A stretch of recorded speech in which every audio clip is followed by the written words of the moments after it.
আজ আমরা এমন একজন ফুটবলারকে জানব যে কিনা ইসরায়েলের বিপক্ষে ইরানের পতাকা উড়িয়েছিল।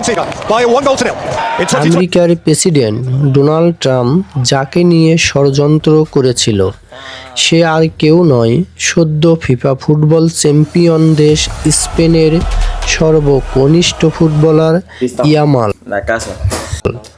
যাকে নিয়ে এখন নেট দুনিয়ায় চলছে তোলপাড়। স্পেনের মুসলিম তরুণ ফুটবল বিস্ময় লামিনে ইয়ামাল খুব কম বয়সে স্প্যানিশ জাতীয় দল এবং এফসি বার্সেলোনার মূল একাদশে জায়গা করে নিয়ে ফুটবল দুনিয়ায় একের পর এক রেকর্ড ভেঙেছে। ইয়ামালের পুরো নাম লামিনে ইয়ামাল নাসরাউইন এবারানা। জন্ম তারিখ 13 জুলাই 2007 সাল। জন্মস্থান Esplugues de Llobregat, Catalonia, Spain. Position right winger.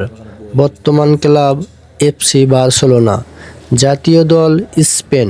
বাবা মনির নাসরাউইন মরক্কান এবং মা শিলা এবারানা ইকুয়েটোরিয়াল গিনি। বার্সেলোনার বিখ্যাত একাডেমি লা মাসিয়াতে বেড়ে ওঠা ইয়ামাল 15 বছর বয়সেই 2023 সালে বার্সেলোনার মূল দলের হয়ে অভিষেক করেন। 2024 সালের ইউরো কাপে স্পেনের হয়ে অসাধারণ পারফর্ম করে শিরোপা জেতেন।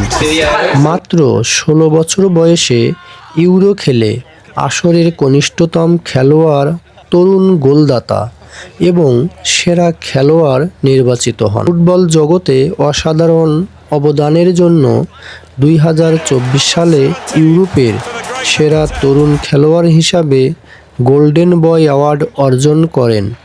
ইয়ামাল গোল করার পর 2 হাতের আঙ্গুল দিয়ে 304 চিহ্ন তৈরি করেন।